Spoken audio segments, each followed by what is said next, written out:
Hello everyone. Today our topic of discussion is tachyphylaxis and idiosyncrasy. So the concept of tachyphylaxis and idiosyncrasy basically हम पढ़ेंगे. सबसे पहले आपको यह समझना होगा कि टैकीफाइलेक्सिस को हम एक्यूट ड्रग टॉलरेंस भी बोलते हैं या एक्यूट टॉलरेंस आप बोल सकते हैं.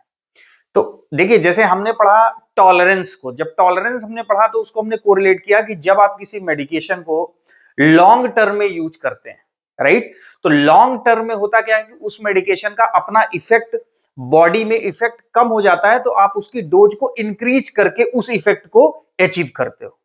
तो उसमें हमने क्या यूज किया, लॉन्ग टर्म, लॉन्ग इंटरवल की बात की हमने. मेडिकेशन आपकी लॉन्ग टर्म तक चली, राइट. लेकिन जब हम टैकीफाइलेक्सिस बात करेंगे तो डिफरेंस ही एक्चुअल में यही है कि टैकीफाइलेक्सिस में आप टैकीफाइलेक्सिस को जब डिफाइन करते हो तो सेम इसमें भी आपका ड्रग का ओवरऑल इफेक्ट कम होता है एज लाइक टॉलरेंस. लेकिन यहां पे जो टर्म है, जिस टर्म में ड्रग का इफेक्ट हुआ उसको आपको समझना है. वो टैकीफाइलेक्सिस के केस में क्या होगा, वेरी वेरी शॉर्ट होगा. क्या होगा, वेरी वेरी शॉर्ट टर्म में. तो जब आप शॉर्ट टर्म में आप किसी ड्रग को कैसे यूज करो, शॉर्ट टर्म में, या किसी ड्रग को एक बार यूज करो, एक बार में भी होता है, और उसकी कंडीशन क्या है कि आपने शॉर्ट टर्म में कम समय के लिए रिपीटेडली यूज की. इसका इस तरीके से आप इसको समझ सकते हैं कि किसी मेडिकेशन को आप per day 2 to 3 times use कर रहे हैं, तो ये आपका कैसा हो गया, फ्रीक्वेंट एडमिनिस्ट्रेशन हो गया, और आपने क्या की, उसकी रिपीटेड यूज किया. तो अब आप इसको कलेक्टिवली किस तरीके से कहेंगे कि tachyphylaxis is also called as acute tolerance. सबसे पहले आपको यही लिखना होगा. हो सकता है आपके एग्जामिनेशन में टैकीफाइलेक्सिस को एक्यूट ड्रग टॉलरेंस पूछ ले. तो acute drug tolerance and tachyphylaxis both are same. Tachyphylaxis में जो बेसिकली हम टर्म की बात करते हैं उसमें टैकीफाइलेक्सिस में बेसिकली किसी ड्रग का इफेक्ट क्या हो जाता है, कम हो जाता है, और कंडीशन क्या होगी कि उस ड्रग को आपने या तो एक बार यूज किया या शॉर्ट टर्म में आपने कैसे यूज किया, रिपीटेडली यूज किया. तो उस केस में किसी ड्रग का जब इफेक्ट कम हो जाता है तो उसको हम बोलते हैं आपका बेसिकली टैकीफाइलेक्सिस, राइट.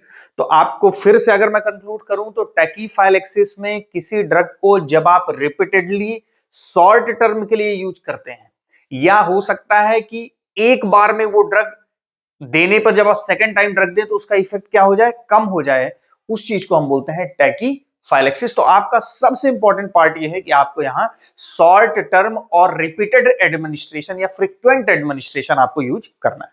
तो ये बात आपकी समझ में आ गई कि ओवरऑल टैकीफाइलेक्सिस में हमारा ड्रग का इफेक्ट क्या हो रहा है, कम हो रहा.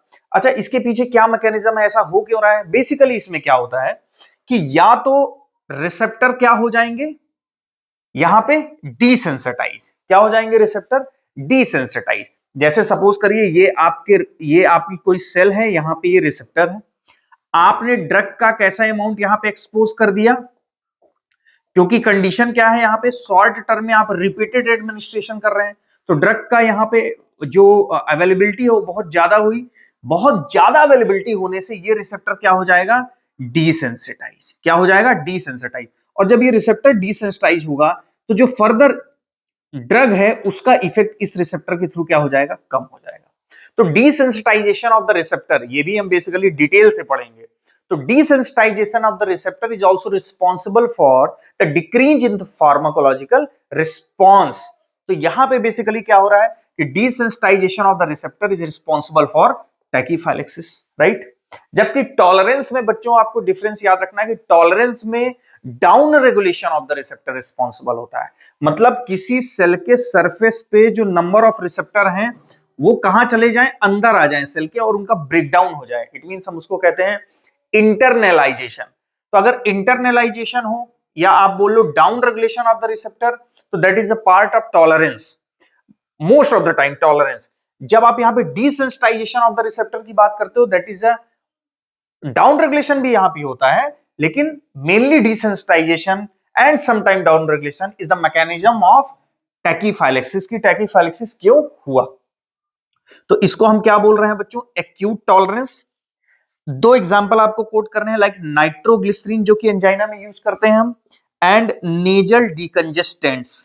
तो नेजल डिकंजेस्टेंट्स या nitroglycerine most of the time ये टैकीफाइलेक्सिस का इफेक्ट शो करते हैं, इसीलिए इनके एडमिनिस्ट्रेशन में रिपीटेडली एडमिनिस्ट्रेशन के बीच में एक हेल्दी इंटरवल रखा जाता है ताकि ये टैकीफाइलेक्सिस शो ना करें और रिसेप्टर ना हो डिसेंसिटाइज। तो ये पूरा एक टैकीफाइलेक्सिस का कॉन्सेप्ट है। Second, idiosyncrasy. इडियोसिंक्रेसी को आप बच्चों इस तरीके से समझिए कि एक पॉपुलेशन है जिसमें 10 इंडिविजुअल है, फॉर एग्जांपल 10 इंडिविजुअल है।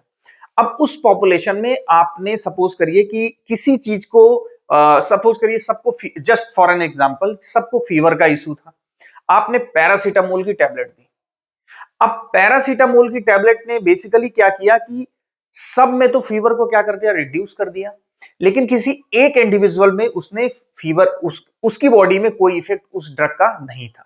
तो आखिर ऐसा क्यों हुआ? तो रीजन पीछे से आया कि इसका रीजन ये था कि हो सकता है उस इंडिविजुअल के जेनेटिक जो मेकअप है, जेनेटिक वेरिएबिलिटी की वजह से पैरासीटामोल का इफेक्ट ना हो।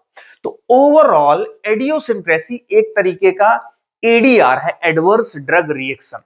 और किस तरह एडीआर के कई टाइप्स होते हैं, तो ये आपके जीपैट में पूछता है। ये बेसिकली एडीआर का कौन सा रिसेप्टर है, ओ सॉरी कौन सा टाइप है, टाइप बी।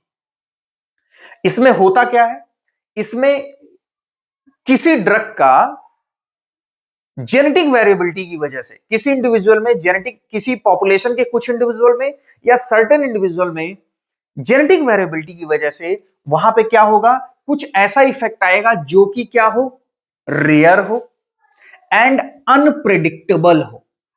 मींस इडियोसिंक्रेटिक जो इफेक्ट होंगे that most of the time will be rare and unpredictable in certain population, not in all the population या not in all the individual.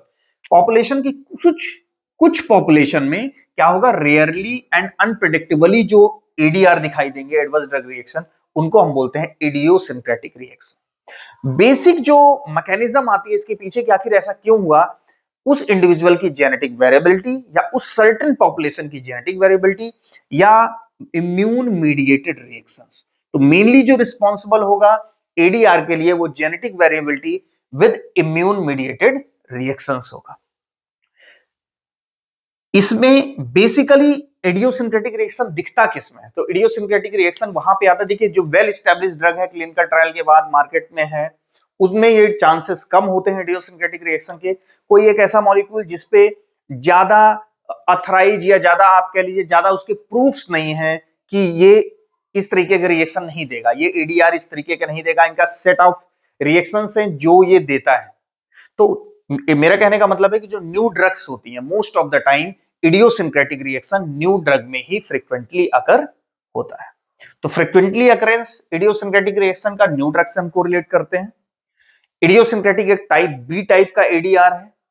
Idiosyncratic reaction जो होंगे वो rare and unpredictable होंगे in certain individual. ये इसका conclusion है। इसका conclusion आप ऑलरेडी समझ चुके हैं। So this is all about the concept of tachyphylaxis and idiosyncratic reactions. Examination में आपका 2 मार्क्स का ये आता है। तो आई होप कि आपका अगर कॉन्सेप्ट समझ में आया हो तो आप चैनल को सब्सक्राइब करें और फ्रेंड्स के साथ शेयर करें। Thank you very much.